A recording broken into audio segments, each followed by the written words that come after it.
आज संतश्रेष्ठ ज्ञानेश्वर माऊलींचा संजीवन समाधी सोहळा अत्यंत भक्तिमय वातावरणात संपन्न होतोय।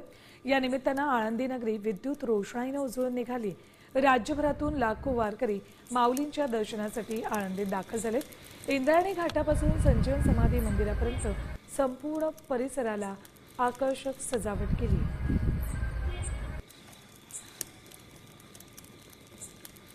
ही दृश्य आपल्यापर्यंत पोहोचवली त्यांचे प्रतिनिधी रोहिदास गाडगे यांनी।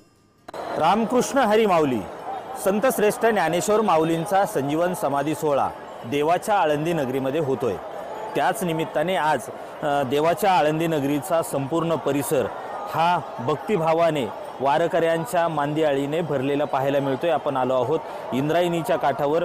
भल्या पहाटे थंडीच्या कडाक्यामध्ये वारकरी हे इंद्रायणी नदीमध्ये स्नान करतात, त्यानंतर माऊलींच्या दर्शनाला जातात।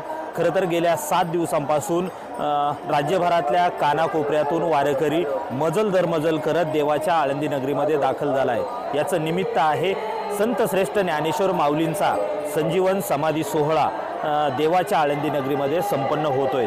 मोठ्या भक्तिभावाने या सोहळ्याचे साक्षीदार होण्यासाठी हे वारकरी देवाच्या आळंदी नगरीमध्ये दाखल झालेले आहेत आणि पवित्र अशा इंद्रायणी नदीमध्ये स्नान करून माऊलींच्या या सोहळ्यात सहभागी होणार आहे। व्हिडिओ जर्नलिस्ट सुमित भोसलेसह मी रोहिदास गाडगे, साम टीव्ही न्यूज, आळंदी, पुणे।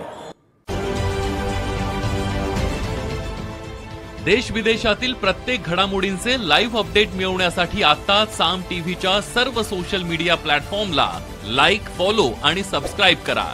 तसंच सर्व नोटिफिकेशनसाठी बेल आयकॉन प्रेस करायला विसरू नका।